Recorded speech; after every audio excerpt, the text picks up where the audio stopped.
음모, 조작 이런 무슨 영화의 한 편 2시간 분량에 한 20-30분 분량을 집중적으로 보는 듯한 느낌이에요. 네.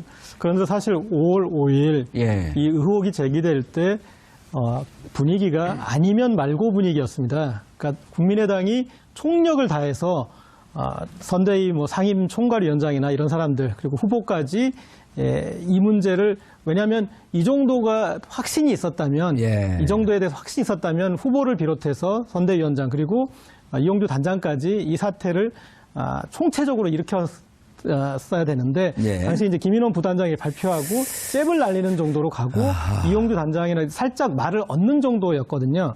예.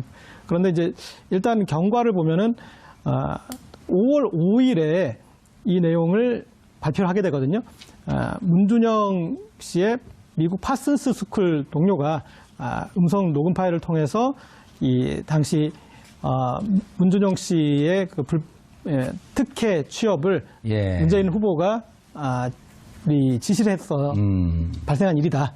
그런 이제 내용이었고 그 전에 이 이준서 씨에게 이유미 씨가 이 내용을 보고를 해서 그 내용을 이제 5월 5일 발표한 걸로 되고 그다음 이제 최근에 이 내용에 대해서 다시 복귀가 된 거는 6월 24일 날 이유미 씨가 이 조작이었다라고 이용주 의원에게 당시 공명선거 실천위원 단장이었던 이용주 의원에게 다시 보고를 하고 25일 날 이용주 의원이 당 비대위에 이에 대해서 보고를 하고 그래서 26일 박주선 비상대책위원장이 이 내용에 대해서 이제 대국민 사과를 하는 이런 과정을 거쳐서 지금 나온 내용이죠. 네.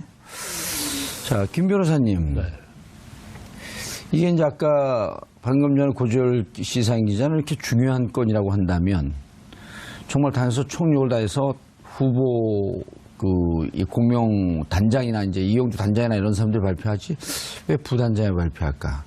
그런데 지금 이 내용을 그때 당시에는 이제 하도 공방전이 많아갖고 근데 이 내용을 자세히 지금 당시 발표한 내용을 보고 문준영 동문이라고 주장하는 A씨의 이 녹취록을 봤더니 국민의당에서 원하듯이 시나리오를 쓰듯이 아주 딱 맞춰갖고 발언을 해요. 그 당시만 저도 내용을 그 당시 몇 번 들었는데요. 예. 뭐 뉴스 통해서 듣고 아니면 이제 패널로 나가서 방송하면서 들었는데. 저는 왜 저만 못 들었지?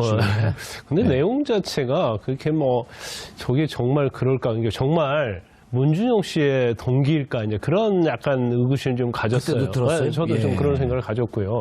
아까 이제 음모 조작 얘기를 했는데 조작이나 음모는 맞죠. 그런데 예. 영화에서 보는 것처럼 그런 치밀한 음모 조작이 아니다. 이게 한꺼풀만 벗겨보면 알 수 있는 아주 허술한 음모 조작이 아니었나 싶어요. 그래서 아까 지금 이게 박주선 위원장이 비대위원장이 어제 이제 사과를 대국민 사과를 했는데 아까 말씀하신 것처럼 24일 날 자백을 하거든요. 당에 가서. 6월 24일이죠. 네, 이유미 씨가. 그래서 이런 식으로 조작이 됐다는 걸 얘기를 하고 이제 이용주 의원이 이제 검찰 출신이고 예. 그 당시 공면 추진단장 아니었습니까? 그런데 이걸 이제 당이 보고해서 했는데 왜 부랴부랴 어제 그렇게 발표를 했을까? 그것은 이미 이제 검찰에 이유미 씨가 검찰에 참고해서 어제 3시 30분에 불려갔어요. 예. 오후 3시 30분이요. 그렇죠. 그런데 내용을 딱 보니까 이용주 의원은 검찰 출신이잖아요. 예. 이건 참고인으로 불려가는데 참고인은 끝날 사안이 아니고 이건 긴급 체포해서 반드시 영장을 청구할 거라 이제 그런 감이 온 거죠. 예. 그래서 이걸 박주선 비대위원 제 추측입니다. 예. 검사 출신에서 추측인데 비대위원장한테 빨리 오히려 긴급 체포되기 전에 이걸 국민 사고를 하는 게 맞다 이렇게 진언을 했던 것 같아요. 그래서 일단 터지기 전에 국민에 대해서 사과를 했는데 결국 저녁에 9시쯤 넘어서 긴급 체포되고 이제 영장이 청구되는 거죠. 예. 그래서 이제 그 사안을 전체적으로 보면 사실 그때 발표한 게 사실은 공식적으로 발표한 게 김인원 부단장이었어요. 예. 네, 김인원 부단장은 저하고 연수원 동기면서 검사 동기입니다. 이인원.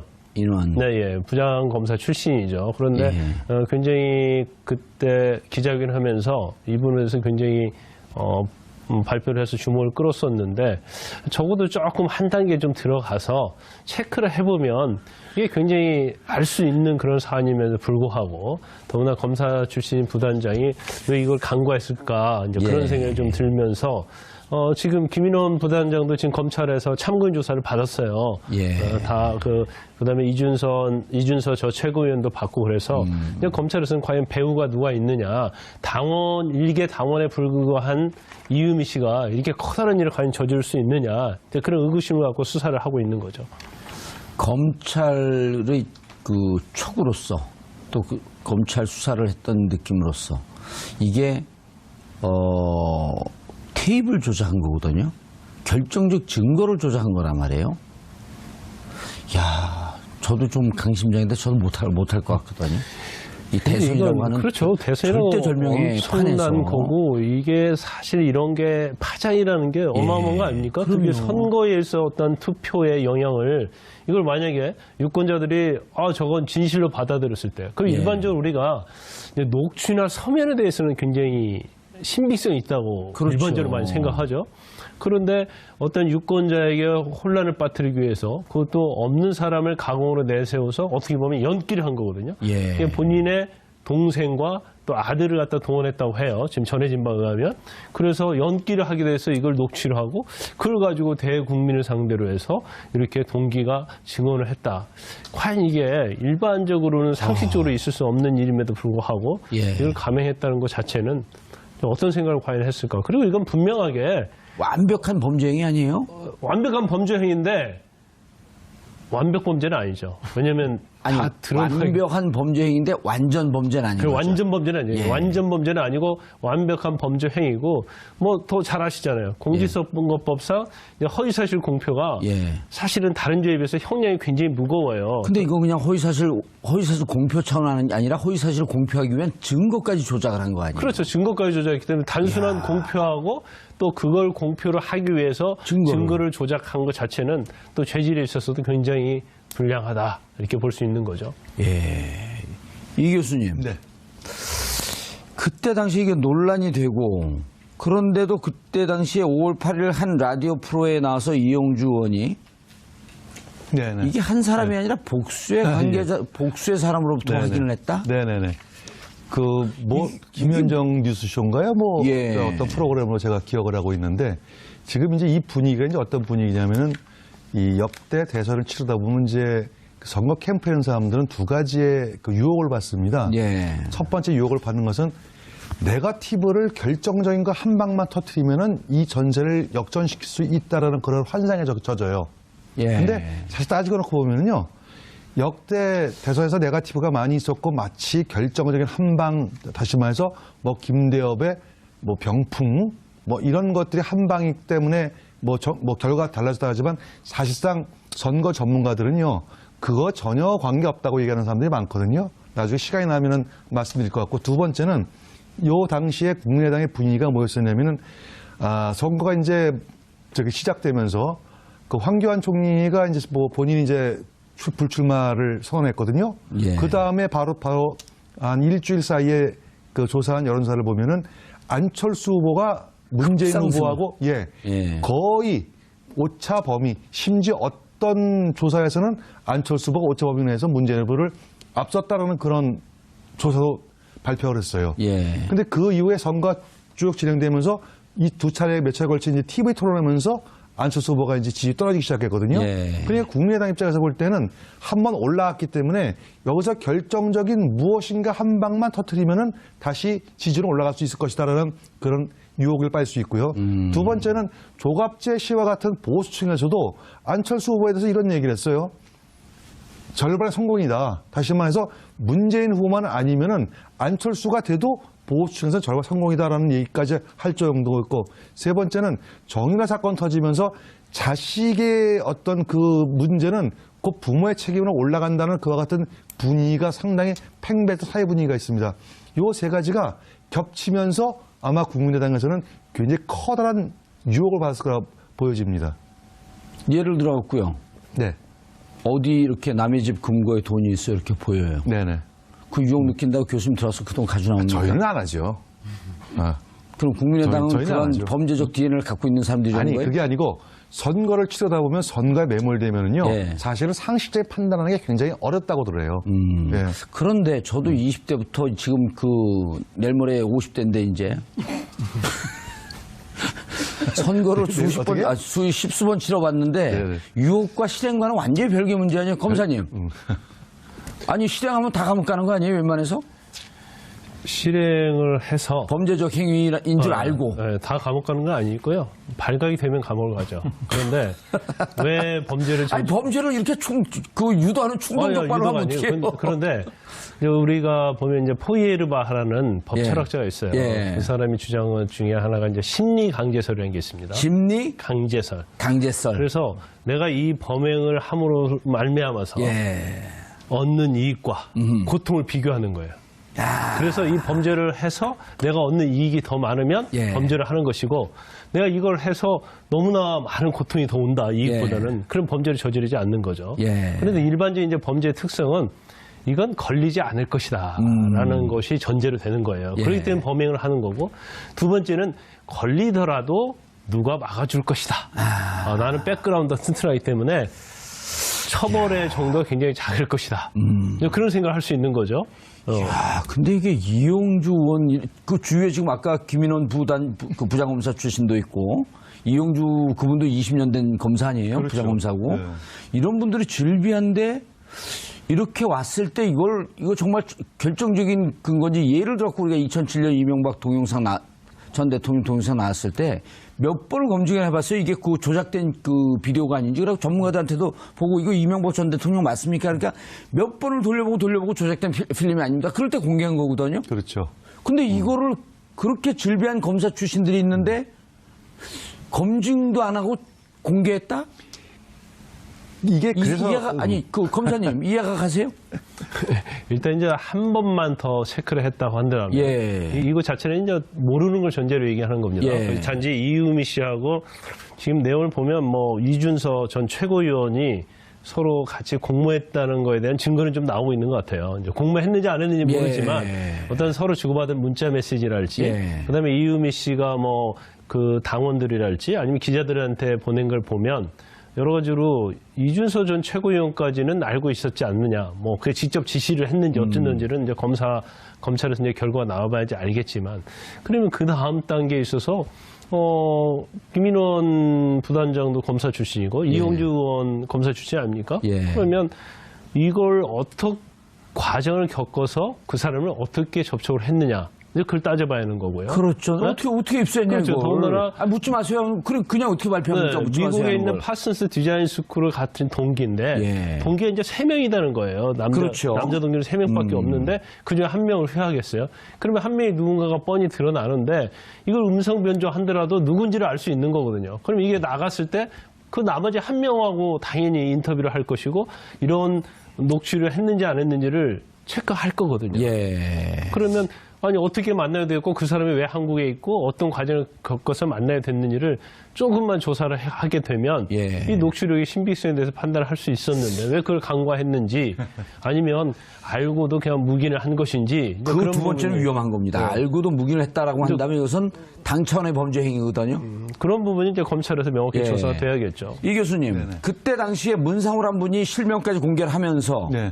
남자가 3명 있었다. 파슨스 그렇죠. 디자인 스쿨에 다녔던 사람. 예. A라고 하는 사람은 현재 미국에 있고. 그렇죠. 지금 이 녹취록에 나와 있는 그 근거를 그대로 추적해서 교집합을 만들어 보면 나다. 그렇죠. 난 이거 얘기한 적 없다. 아, 예. 그 5월 7일이란 말입니다. 네네. 이틀 정도 시간이 있었고 네네. 그때 5월 7일 정도에 최소한 국민의당은 이거 이상하네? 하고 파악할 만한 시간적 여유는 있었던 거 아니에요? 있었죠. 왜 안 했어요? 왜 안 할까? 아까 말씀드렸잖아요. 두 가지라고요. 하나는 확신범위에 쉽게 얘기해서.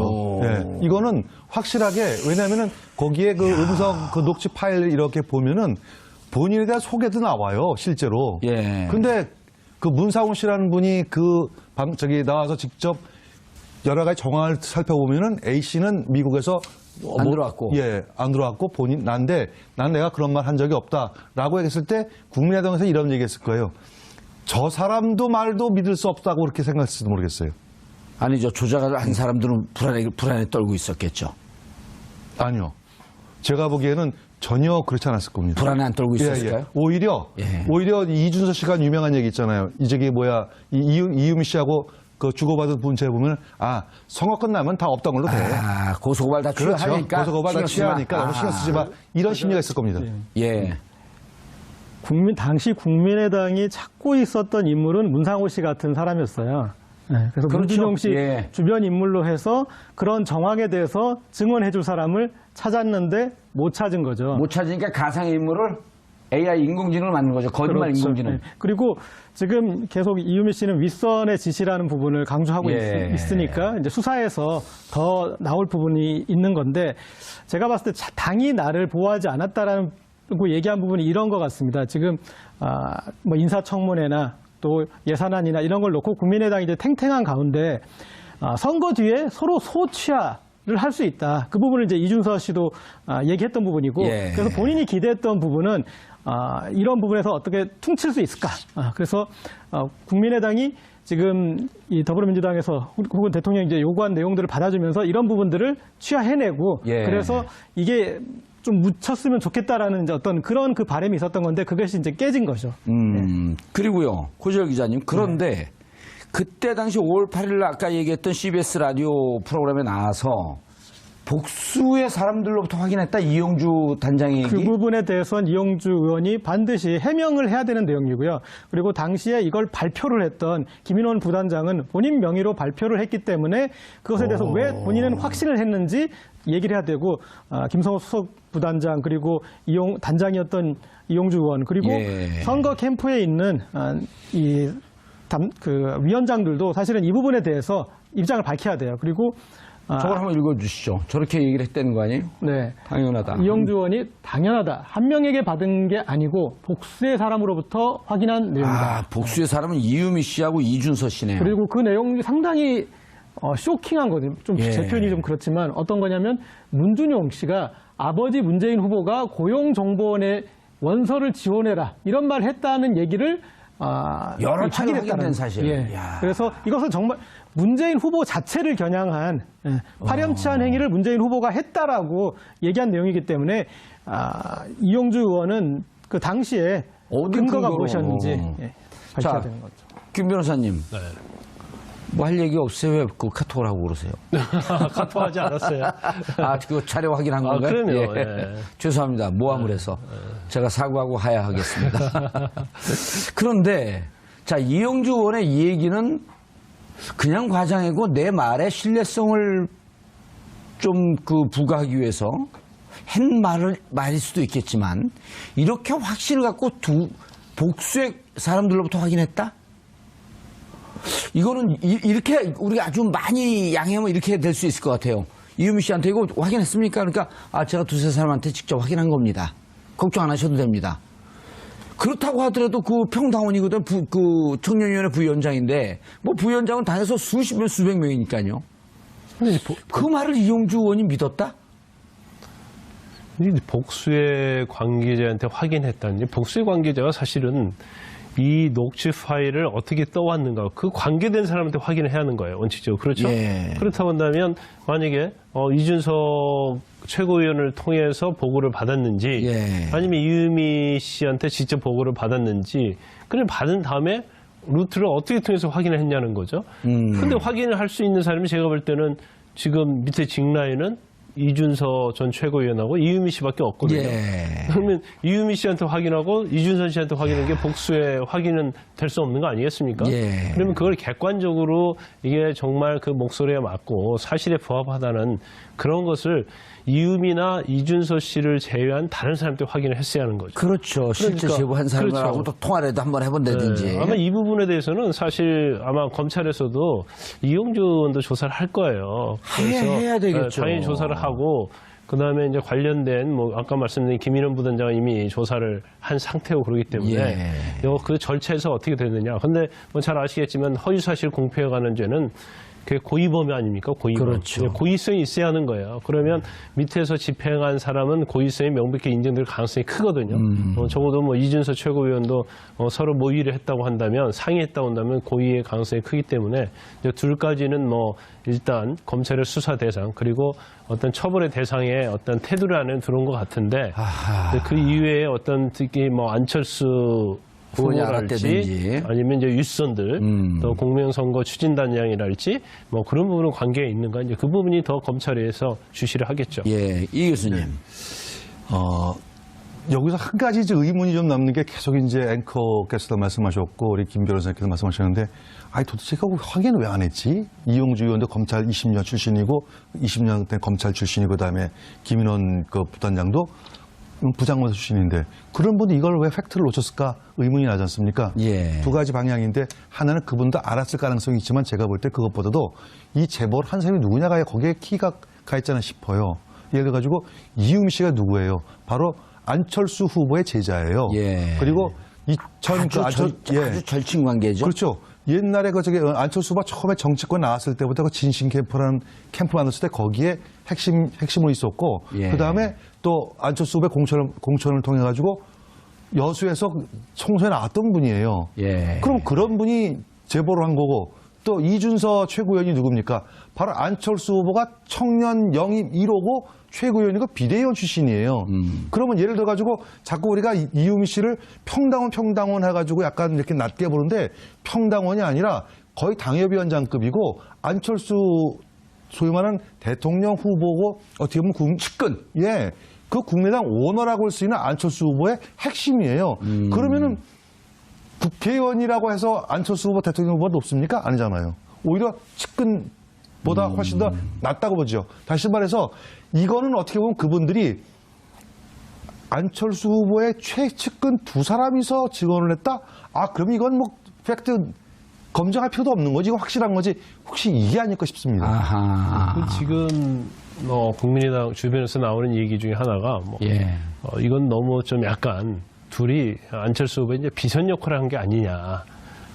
그래서 너무 이제 안철수 후보 친하다 보니까 그래서 그 국민의당 관계된 사람한테 문자가 왔는데 이거 비선의 참사다. 이제 그런 문자가 왔어요. 아, 우리 김 변호사님한테. 예. 그래서 제가 오늘 아침에 이제 방송 나가서 이 얘기를 많이 하고 왔는데 그래서 이제 그렇게 의존을 하다 보니까 예. 결국 그 사람들이 실제로는 당내에서 말은 평당원이고 최고위원을 했지만 어떻게 보면 실세를 할 수 있기 때문에 그걸 또 제지를 못한 것인지 아니면 알고도 같이 한 것인지 그 부분은 사실 조금 이해가 단정적으로 가네요. 얘기할 수 그 없어요. 김인원 부단장이나 이용주 단장보다도 어찌 보면 안철수 후보와 더 지근거리에 있는 그러니까 안철수의 문고리 2인방쯤 되는 이쯤 된다고 한다면은 김인원 부단장이나 이용주 단장이 검증의 선을 넘어간 거거든요. 검증하려고 하는데 무슨 얘기입니까? 이거 후보하고 다 얘기가 된 겁니다. 확인한 겁니다. 발표하세요. 이렇게 되면 꼼짝없이도 발표를 하는 거란 말이에요. 네, 거기서 이제 고려할 게 두 가지인 것 같은데 예. 하나는 이유미 씨가 2012년하고 2016년 두 번 다 총선 공천 신청을 했는데 그 지역구가 이용주 의원 지역구예요. 여수갑. 아하. 그래서 이제 약간 좀 미묘한 게 좀 갈리는 부분이 있죠. 그러니까 예. 그 여수갑은 또 안철수 후보의 부인의 고향이기도 하고요. 그렇죠. 예, 그래서 이제 조금 약간 미묘한 부분이 있고 또 하나 이 김인원 부단장에 주목을 해야 되는데 이분은 이미 당시에 옐로우 카드를 받았던 분이에요. 그리고 사실은 어떻게 보면은 레드 카드를 받았다고도 봐야 되는데 예. 이분이 이 고용정보원에서 권양숙 여사의 이 친척이 먼 친척이 이 특혜 취업을 했었다. 그 내용을 발표했다가 그게 알고 보니까 친척이 아니었다. 이미 밝혀졌잖아요. 거기에 당사자 책임자거든요. 그런데 이분이 그때 당시에 어떤 식으로 그걸 변명을 하냐면 그것은 이 권재철 위원장이 제대로 우리한테 답을 해주지 않았기 때문에 우리가 헷갈린 것이다. 이 권재철 위원장이 문제다. 이런 식으로 떠넘기기를 했어요. 이미 옐로우 카드를 어떻게 보면 레드 카드를 받은 분인데 이분이 다시 이 역할을 했다는 거에 대해서 또 문제를 제기할 부분이 있는 것 같습니다. 알겠습니다. 그런데 이유미 씨가 당원들에게 보낸 메시지하고 기자에게 보낸 메시지 이 내용이 의미심장해요. 당이 케어해주지 않는다. 당원을 케어하지 않는다. 하고 싶은 얘기는 많지만 나중에 할게요. 구속될까 봐 두렵다. 이건 다 두려워해야죠, 당연히. 그리고 기자에게 보낸 편지. 어쩌다가 거기 연루되어 있네요. 어쩌다? 거기 연루되어 있네요. 그럼 자기가 주범이 아니라고 하는 거, 설사 주범이면 유체이탈 화법이고, 아니면 이 말을 그대로 있는 그대로 받아 이해를 한다고 한다면 누군가의 지시에 의해서 움직인 나는 손발에 불과했었다? 이렇게 들리지 않나요? 근데 좀 약간 의문스러운 면이, 예. 이유미 씨가 예. 여자잖아요.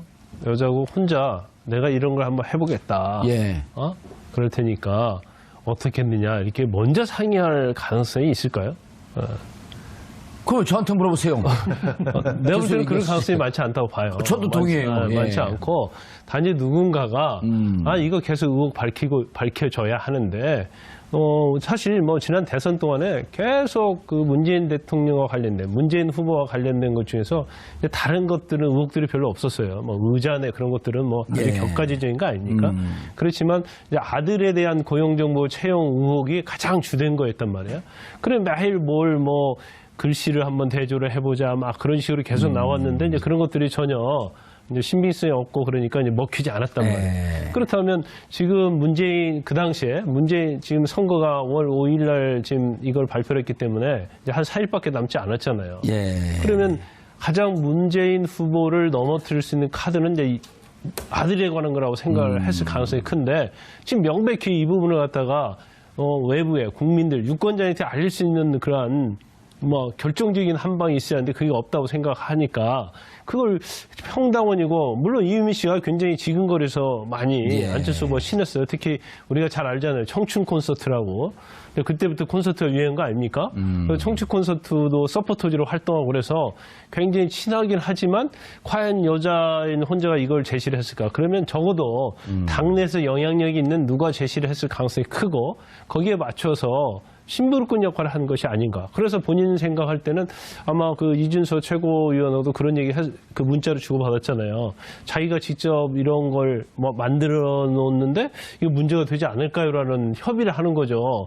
그래서 자기는 겁을 먹었기 때문에 그런 얘기를 한 걸 보면 본인 스스로 한 게 아니고 뭔가 지시해서 누군가의 기획자가 있다. 그렇죠. 그 기획자를 찾아야 된다. 그렇죠. 그래서 자기는 지시를 받아서 했는데 문제가 터질 것 같아서 예. 일단 제가 볼 때는 아마 24일 날 국민의당의 이용주 의원하고 상의를 했다는 것은 아마 적어도 23일 아니면 24일 아침에 검찰이 나와라고 통지를 했을 거예요. 통지를 하니까 그 당시 겁을 탁 먹고 아니 나는 하라는 대로 했는데 내가 왜 이렇게 처벌을 받고 해야지? 그리고 뭐 일단 대선이 끝나가면 고소가 다 상대방이 다 서로 취한다고 했는데 예. 이게 정식 수사로 가는 거예요.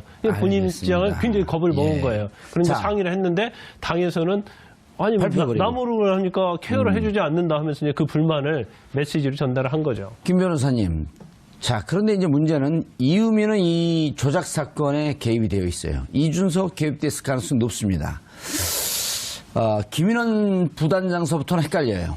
이용주 단장도 헷갈리는데 문제는 뭐냐면 어떻게 이쪽 저쪽으로 뜯어봐도 기획자, 제3의 기획자는 있을 가능성은 상대적으로 좀 높아 보이죠. 저는 뭐 있다고 확신합니다. 알겠습니다. 제3의 예. 자, 그런데 국민의당의 대응이 온갖 그 수법을 다 써요. 안철수 광편의 공작이라고 하면서 꼬리 자르기 식으로 가고 국기문란 사범으로 법정 최고형으로 다스리라. 이건 유체이탈 화법이고. 예. 그리고 마지막엔 특검하자. 그리고 문준영 씨 그 채용 문제까지 같이 함께 조사하자. 네. 어우, 점입가경이에요. 지금 제 말씀하셨죠.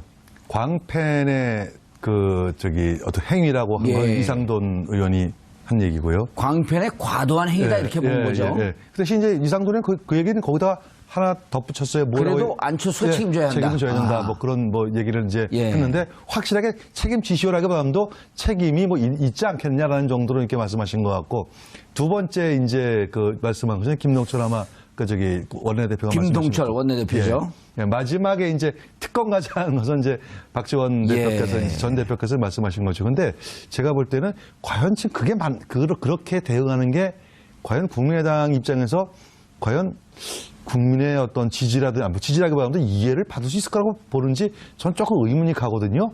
차라리 이 시기에는 무조건 우리 잘못했다. 예. 대신 검찰에 철저하게 조사를 해봅시다. 그러나 당에서 뭐 조직적으로 했다는 것은 저희가 볼 때는 아닙니다. 조사해보니까 우리 조사해보겠지만 라고 이렇게 하고 일단 무조건 국민에게 납작엎져서 사과해야 되는 부분이 그래야 되는 거 아닌가요? 예. 근데 거꾸로 특검 가자 그러면은 마치 허허.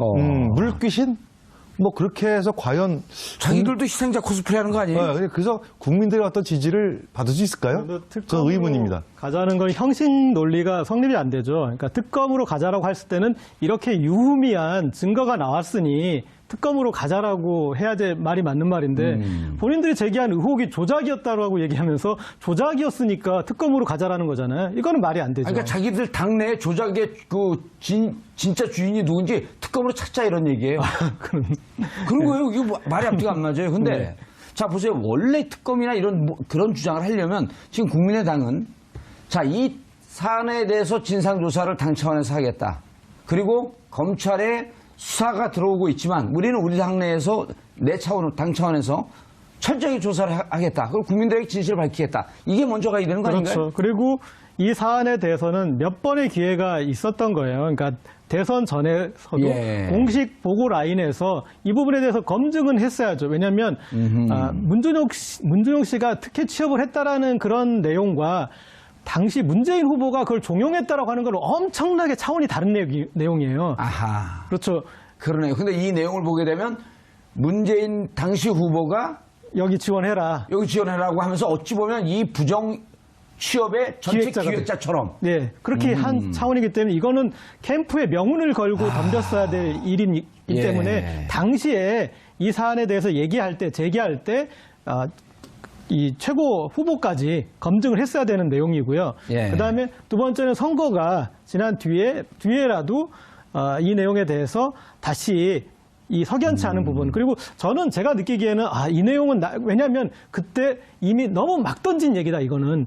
그리고 이 사안에 대해서 문재인 후보가 원칙주의자이기 때문에 이건 합의를 보지 않고 이것에 대해서는 얘기를 할 것이다. 계속 예. 진행할 것이다라고 봤고 그다음에 또 특징이 검찰은 당선자에 관련된 이 선거 조사에 대해서는 철저해요. 이렇게 이미 갈 수밖에 없었던 길인데 그냥 무시하고 지금까지 방관했던 것이고 그리고 지금에서도 모든 국민이 이건 꼬리 자르기고 저 사람이 그냥 평당원도 아니고 공식 선거 캠프 라인에 있었던 사람이 지금 한 내용인데 예, 그거 당협위원장급이에요. 네, 평당은 이걸 아니에요. 지금 하고 있는 예. 거는 제가 봤을 때 국민들도 믿어주지도 않고 믿을 어떤 그런 상황이 아닌 것 같습니다. 예, 이경수 교수님, 국민의당 이쯤 되면 창당 이후로 가장 심각한 위기 상황 아닌가요? 그럼요. 지금 최대 위기 상황일 거예요. 근데 그렇게 그 위기 상황을 인지하고 있는 것 같아요, 못하는 것 같아요? 전 좀 아닌 것 같습니다.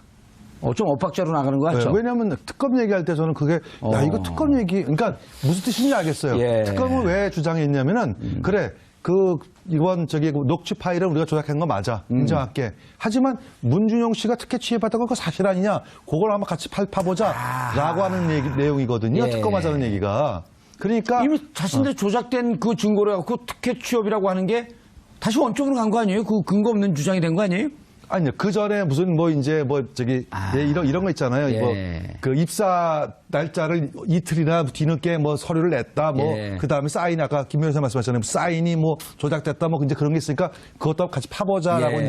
그래서 제가 아까 물귀신이라는 말씀 예. 드린 건데 지금 그게 중요한 게 아니죠. 왜냐하면은 특검이라고 하는 것은 지금 굉장히 중차대한 건데 지금 국민의당이 좀 착각하고 있는 게 지금 거기에 호남을 기반으로 한 정당입니다. 예. 그럼 지금 거기에 여론조사 한번 해보세요. 어떻게 돼 있나 지금. 5% 나옵니다. 네. 근데 거기다가 계속해서 사과를 해도 부족한 여의치 않은 판에. 거기다가 물귀신 하자 그러면은 아마 지방선거 총선 예. 결과 참 어려울 것 같습니다. 예, 알겠습니다. 출신이죠. 그런데 굉장히 그때 기자회견을 하면서 이 부분에서 굉장히 발표를 해서 주목을 끌었었는데 적어도 조금 한 단계 좀 들어가서 체크를 해보면 이게 굉장히 알 수 있는 그런 사안임에도 불구하고 더구나 검사 출신 부단장이 왜 이걸 간과했을까 이제 그런 생각이 좀 들면서 지금 김인원 부단장도 지금 검찰에서 참고인 조사를 받았어요. 예. 그다음에 이준서 저 최고위원도 받고 그래서 그냥 검찰에서는 과연 배우가 누가 있느냐, 일개 당원에 불과한 이유미 씨가 이렇게 커다란 일을 과연 저지를 수 있느냐, 그런 의구심을 갖고 수사를 하고 있는 거죠. 검찰의 그 촉으로서 또 그 검찰 수사를 했던 느낌으로서 이게 테이블 조작한 거거든요. 결정적 증거를 조작한 거란 말이에요. 야, 저도 좀 강심장인데 저도 못할 것 같거든요. 이 대선이라고 하는 그렇죠. 대선은 절대절명의 판에서 엄청난 거고 이게 사실 이런 게 파장이라는 게 어마어마한 거 아닙니까? 그게 선거에 있어 어떤 투표의 영향을 이걸 만약에 유권자들이 저건 진실로 받아들였을 때 그럼 일반적으로 우리가 이제 녹취나 서면에 대해서는 굉장히 신빙성이 있다고 그렇죠. 일반적으로 많이 생각하죠. 그런데 어떤 유권자에게 혼란을 빠뜨리기 위해서 그것도 없는 사람을 가공으로 내세워서 어떻게 보면 연기를 한 거거든요. 예. 본인의 동생과 또 아들을 갖다 동원했다고 해요. 지금 전해진 바에 의하면. 그래서 연기를 하게 돼서 이걸 녹취를 하고 그걸 가지고 대국민을 상대로 해서 이렇게 동기가 증언을 했다.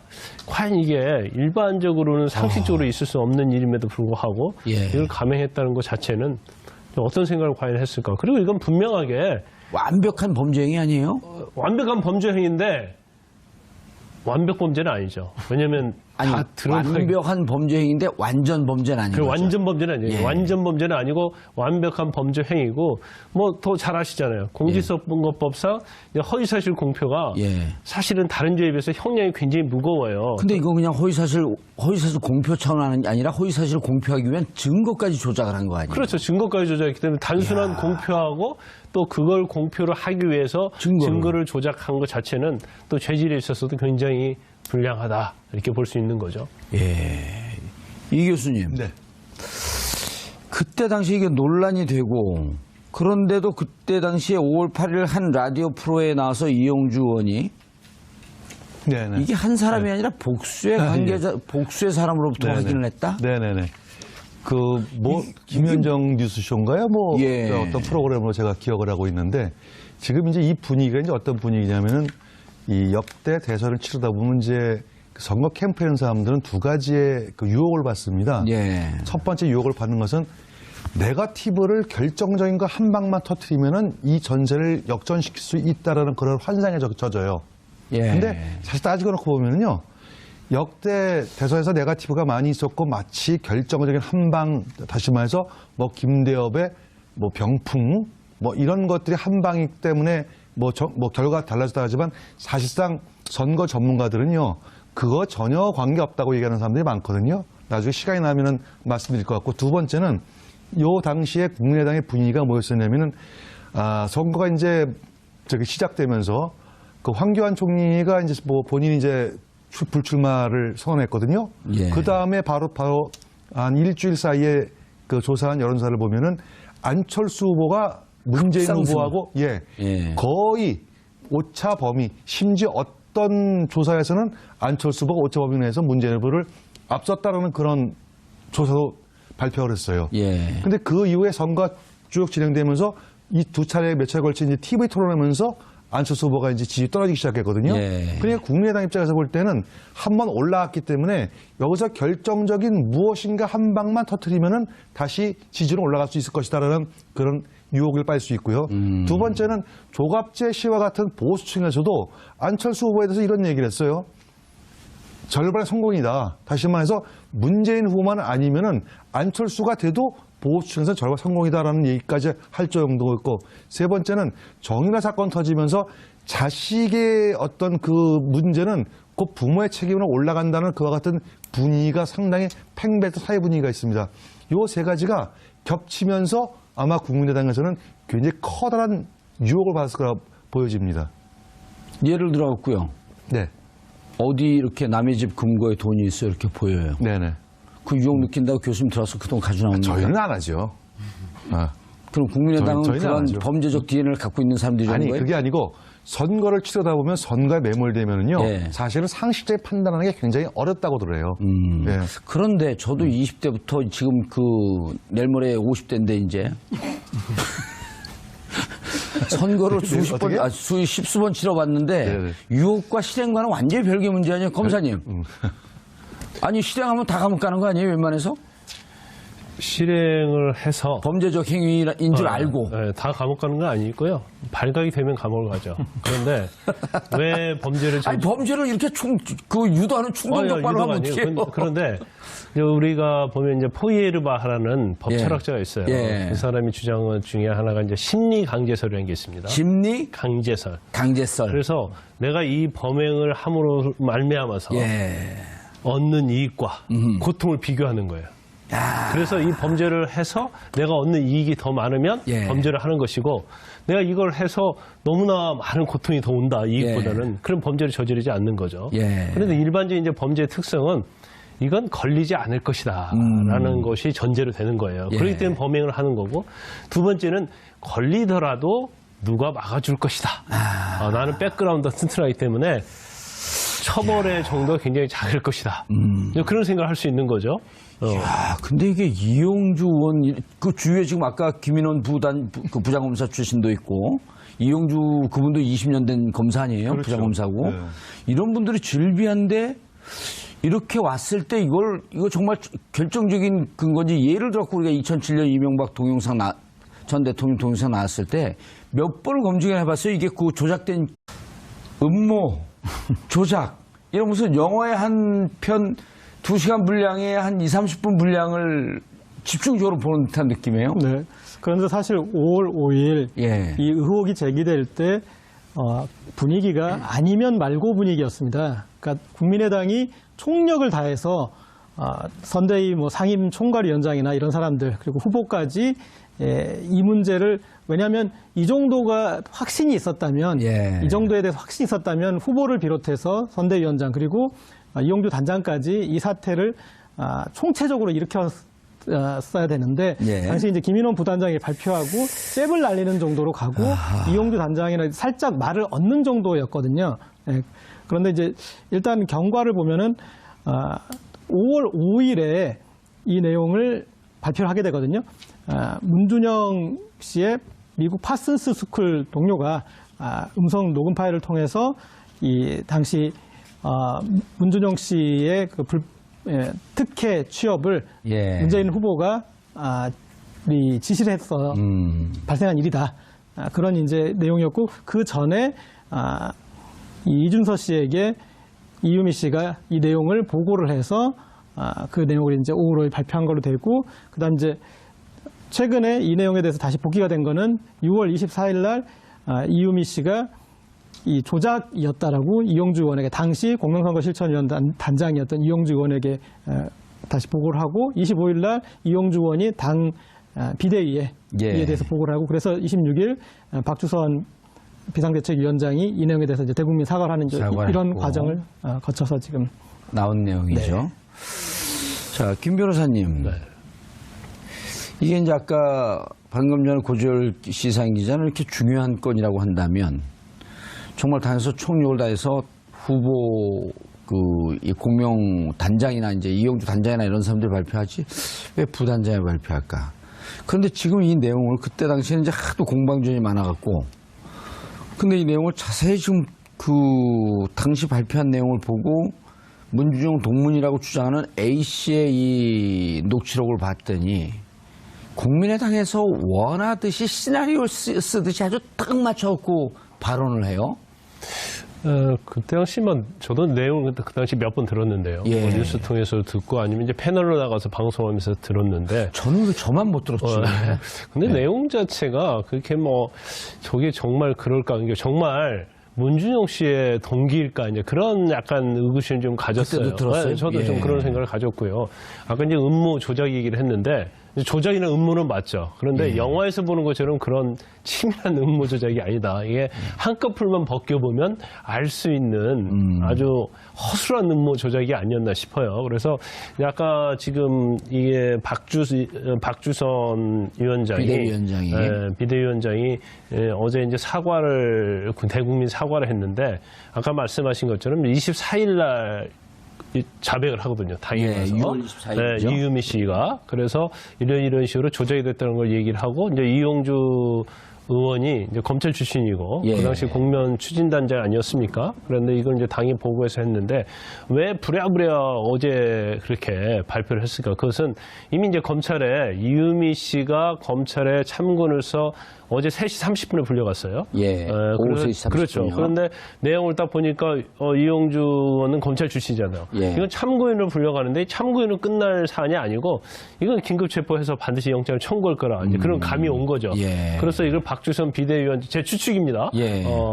검사 출신에서 추측인데 이제 비대위원장한테 빨리 오히려 긴급 체포되기 전에 이걸 국민 사고를 하는 게 맞다 이렇게 진언을 했던 것 같아요. 그래서 일단 터지기 전에 국민에 대해서 사과를 했는데 결국 저녁에 9시쯤 넘어서 긴급 체포되고 이제 영장이 청구되는 거죠. 예. 그래서 이제 그 사안을 전체적으로 보면 사실 그때 발표한 게 사실은 공식적으로 발표한 게 김인원 부단장이었어요. 예. 김인원 부단장은 저하고 또 연수원 동기면서 검사 동기입니다. 인원. 네, 예, 부장 검사